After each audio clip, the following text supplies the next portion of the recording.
이재명 대표 피습 사건이 있었습니다. 그리고 송영길 전 대표 돈봉투 사건이 있었습니다. 도이치모터스 주가 조작 사건이 있었습니다. 이 세 가지 사건의 공통점은 더 이상 밝혀질 것이 없습니다.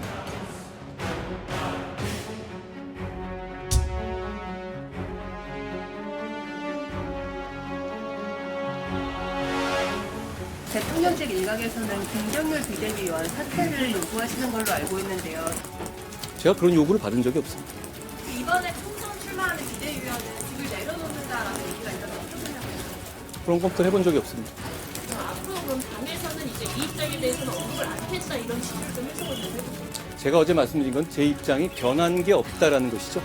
김건희 여사의 사과도 필요하다고 말씀을 주셨었는데 그때 입장이랑 다르지 않은지 알고 싶습니다. 제가 김건희 여사의 사과를 얘기한 적이 있던가요? 필요성이 있어 보인다라고 그때 제가 그런 말씀 드렸던 건 아니고 제가 드렸던 말씀을 그대로 이해해 주시면 되겠습니다.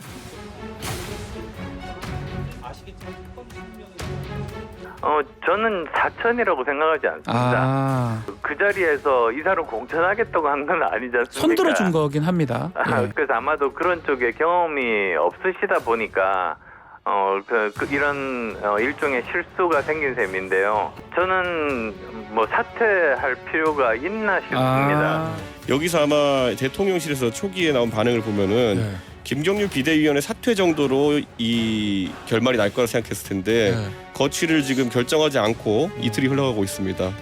이게 길어지면은 대통령 레임덕 소리 나오겠죠. 전 냉정하게 얘기하면 김경률 비대위원이 사퇴할 이유는 없다 봅니다. 누구는 얘기하기로는 뭐 총선을 출마를 위한 비대위원의 사퇴로 마무리 지을 것이다 뭐 이런 얘기도 있는데 예. 출마하는 비대위원도 사퇴할 의무는 없습니다. 그러니까 억지로 지금 이제 교착 상태 풀어보려고 하는 것 같은데 예.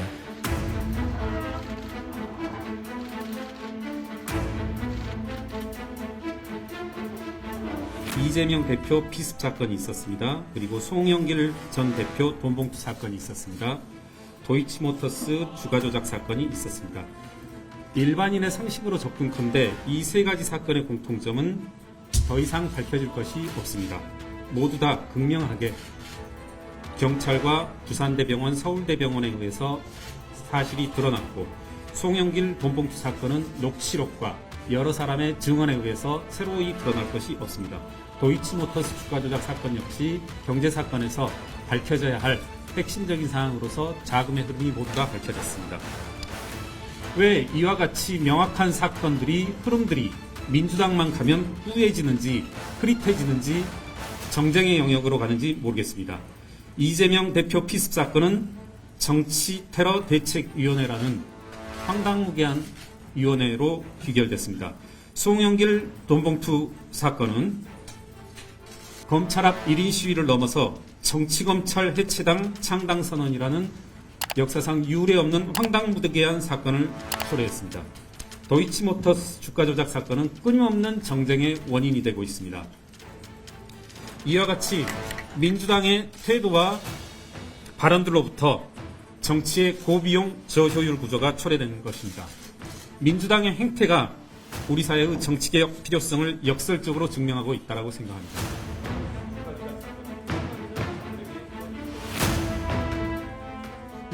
(2023년도에) 의외의 인물이 화제가 됐던 것으로 기억합니다. 쇼펜하우어 책을 읽으면서 가장 인상 깊었던 두 글자는 명랑입니다. 항상 명랑하게 살고 싶은 욕심을 가지고 있는 사람입니다. 여러분도 같이 좀 명랑했으면 좋겠습니다. 제가 쇼펜하우어를 말하면 내일쯤 또 쇼펜하우어는 누구에 비유한 거냐 이렇게 좀 이야기가 나올 수 있을 것 같습니다. 쇼펜하우어 얘기하셨는데 쇼펜하우어 얘기하셨는데 혹시 어떤 뜻으로 언급하신 건지 명랑하게 살고 싶어서 항상 명랑하게. 그 이후에 이제 유튜브가 저 앞에 있어. 택시. 밝혀진 거 없다고 하셨잖아요. 위원님 조금만 한 1분만 내주세요. 도이치모터스는 더 이상 네, 죄송한데 다시 안 들려. 도이치모터스는 더 이상 밝혀진 거 없다 하셨잖아요. 잠시만요. 쌍둥이 된거 네가 책임을 져 인간아. 도이치모터스 사건 더 이상 밝혀진 거 없다고 하신 거는 어떤 의미신지 조국이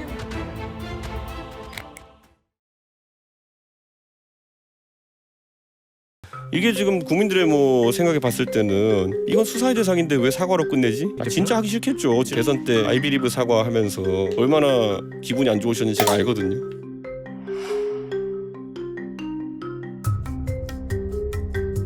저는 여러분에게 있어서 그런 이야기를 들어줄 수 있는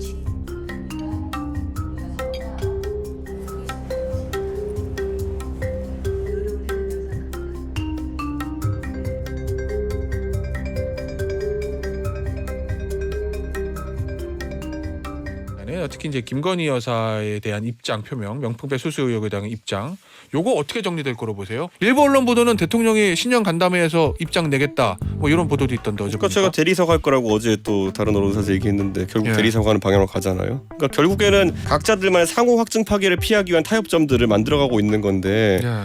이게 지금 국민들의 뭐 생각에 봤을 때는 이건 수사의 대상인데 왜 사과로 끝내지? 이렇게 그냥 될 가능성이 높은 거거든요. 예. 예, 저는 아마 여사는 과거 대선 때 아이비리브 사과의 여파로 예. 다시는 그런 거 하고 싶지 않다는 생각이 있을 거고요. 대통령은 아마 여기서 그럼 내가 어떻게 하고 넘어갈 수 없을까 이런 생각하고 계실 거고요. 저는 여기서 아마 그러면 당 차원에서는 또 세게 하라고 주장하는 형태 정도로 약간 교착장 점에서 이제 끝나지 않을까 생각합니다. 아니 근데 또 일부 언론 보도 보면은 김건희 여사가 당의 결정에 맡기겠다라고 지난주에 당에다가 의사를 표명했다라는 요즘은 사과도 물어보고 하나요, 그거를. 그럼 그거는 김건희 여사가 진정으로 사과하겠다는 의미가 담긴 건 아니라고 보는 거예요? 진짜 하기 싫겠죠. 얘기했던 것처럼 대선 때 2021년 12월 26일에 예. 아이비리브 사과하면서 예. 얼마나 기분이 안 좋으셨는지 제가 알거든요. 그래요? 그러니까요. 사과할 의사는 없는 것으로 보인다. 감히 누구든지 나에게 그거 하라고 강제하지 않으면 내가 안 하겠다. 그리고 한 놈은 일기장에 써놓겠다. 뭐 이런 거잖아요. 그런 의미라고 해석하는 거예요? 그렇죠. 그 기사의 메시지. 왜 물어보고 사과를 합니까, 그거를. 예.